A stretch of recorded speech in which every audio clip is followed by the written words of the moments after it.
दोस्तों अभी के वक्त में सिर्फ जियो की ही मोनोपोली चलती है टेलीकम्युनिकेशन इंडस्ट्री के अंदर, लेकिन अब आने वाले वक्त में जियो, एयरटेल, वीआई के लिए बीएसएनएल एक बहुत बड़ा थ्रेट बन सकता है, क्योंकि वो करने वाला है वो काम जो कि अभी तक किसी ने सोचा भी नहीं था। वो दरअसल एलॉन मस्क के साथ में पार्टनरशिप करने की सोच रहा है। इनकी पार्टनरशिप ऑलरेडी टाटा के साथ में हो रखी है, जो कि 4G के रोल आउट को और भी स्पीड अप कर चुका है। हालांकि हमें पता है कि भाई 2025 तक लगने वाला है इनके 4G के रोल आउट को, लेकिन उसी बीच में एंट्री होती है एलॉन मस्क की कंपनी स्टारलिंक की कि उनके साथ में भी इनकी बातचीत चल रही है। और ऐसी न्यूज़ सामने निकल कर आ रही है कि ये तीन तिकड़ियां अब एकजुट होकर मुकाबला करने की सोचेंगी जियो और एयरटेल के साथ में। और ये एक सबसे बड़ी चिंता की बात हो सकती है जियो के लिए, क्योंकि स्टारलिंक ने फैला रखा है अपना इंटरनेट दुनिया भर के अंदर, और वो चाहता है कि इंडिया के अंदर भी उसकी एंट्री हो, लेकिन उसकी एंट्री अभी तक हो नहीं पा रही है। और किस वजह से नहीं हो पा रही है वो कुछ कहा नहीं जा सकता, लेकिन इनडायरेक्टली यहाँ पर थोड़ा सा जियो का इन्फ्लुएंस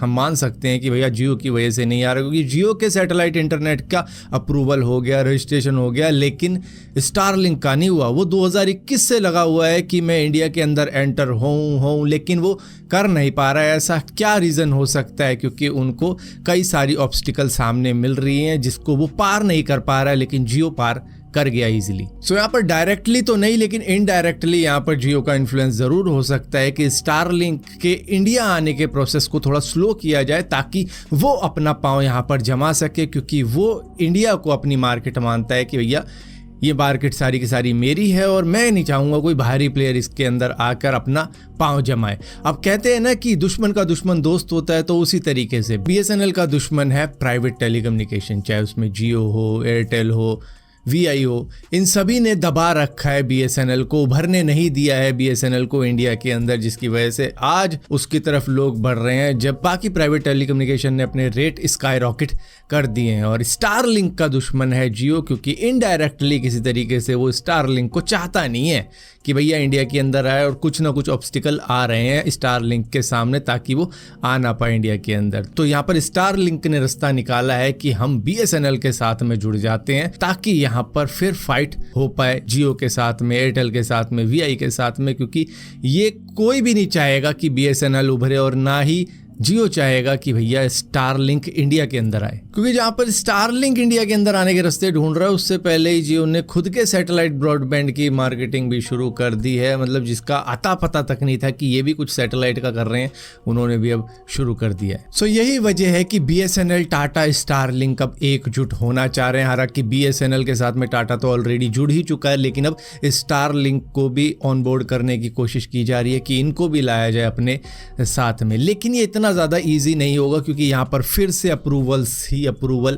सामने लगने वाले हैं कि भैया इससे अप्रूवल लो, फिर उससे अप्रूवल लो। देखो, सबसे पहले इनको लेना पड़ेगा डिपार्टमेंट ऑफ टेलीकम्युनिकेशन से अप्रूवल, की कोई भी इंफ्रास्ट्रक्चर के अंदर अगर कुछ मेजर चेंज हो रहा है तो उसके बारे में आपको अप्रूवल लेना पड़ेगा। उसके बाद में इन्हें ट्राई से अप्रूवल लेना पड़ेगा कि एग्जिस्टिंग टेलीकम्युनिकेशन के जो रेगुलेशन है, रूल्स है, पॉलिसीज़ है, उनमें कोई भी बदलाव नहीं होना चाहिए, उसको मानना पड़ेगा। Ministry of information and broadcast से भी इनको परमिशन लेनी पड़ेगी। उसके बाद में इसरो से भी इनको परमिशन लेनी पड़ेगी, क्योंकि जब स्पेस से इंडिया के अंदर दखल होने वाली है तो यहाँ पर इसरो का भी अप्रूवल बहुत ही ज़्यादा ज़रूरी होता है। इसके बाद में FIPB से भी परमिशन लेनी पड़ेगी, जो है फॉरेन इन्वेस्टमेंट प्रमोशन बोर्ड, क्योंकि ये डिसाइड करेंगे कि भैया कौन से देश की इन्वेस्टमेंट हमें चलेगी। क्योंकि चाइना से तो इन्वेस्टमेंट बिल्कुल रोक रखी है, उसका लगता है अप्रूवल लगता है, उसमें भी इन्वेस्टिगेशन होती है कि भैया चाइना की कौन सी कंपनी है, ये वो कई सारी चीज़ें होती हैं। तो एक तरीके से चाइना की इन्वेस्टमेंट तो चाहिए ही नहीं, जिसकी वजह से इसका भी अप्रूवल लगता है कि कौन सी कंट्री से इन्वेस्टमेंट आ रही है और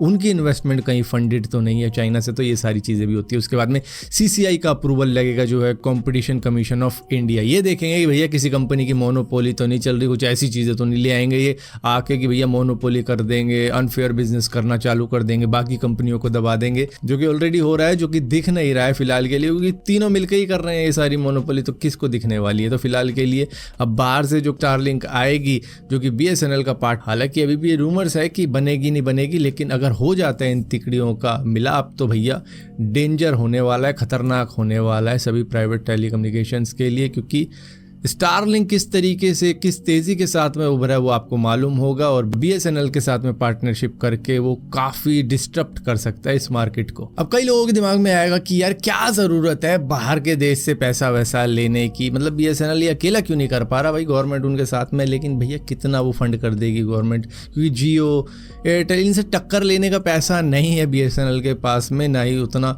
फंड मिल सकता है इनको। तो भैया फाइनेंशियली अगर इनको जियो से टक्कर लेनी है तो इनको पैसा डालना पड़ेगा कंपनी के अंदर, जो इनके पास में नहीं है। लेकिन टाटा और स्टारलिंक वो लेके आ सकते हैं, जिससे कि इनमें एक बहुत तगड़ी इंप्रूवमेंट हो सकती है, क्योंकि इनको जरूरत है नई टेक्नोलॉजी की, नए इंफ्रास्ट्रक्चर की और फंड की, जो कि नहीं है इनके पास में। तो यहाँ पर जब ये दोनों ही कंपनियां जुड़ेंगी, ना कि वो सिर्फ फंड लेके आएंगी इनके पास में, बल्कि वो टेक्नोलॉजी भी लेके आएगी। दरअसल टाटा के पास में ऐसी टेक्नोलॉजीज हैं जो कि BSNL के बहुत काम में आ सकती हैं, जो कि ऑलरेडी मिल रही होंगी। जिस तरीके से 4G का रोल आउट उन्होंने थोड़ा सा स्पीड अप किया है, इसी के साथ साथ जब स्टारलिंक इनके साथ में जुड़ेगा तो वो अपनी सैटेलाइट बेस्ड इंटरनेट कैपेबिलिटीज़ इनको प्रोवाइड करेगा, तो और भी ज़्यादा फ़ायदा होगा इनका। और ऊपर से जो कंपटीशन है BSNL का वो इतना तगड़ा है कि अकेला VI, जिसको हम कुछ भी नहीं समझते, वो भी निपटा सकता है BSNL को। मतलब अगर जियो एयरटेल को आप हटा दोगे ना मार्केट से, तो VI टॉप करेगा। इस तरीके की बातचीत है VI की, क्योंकि इनके पास में भी एडवांस टेक्नोलॉजीज है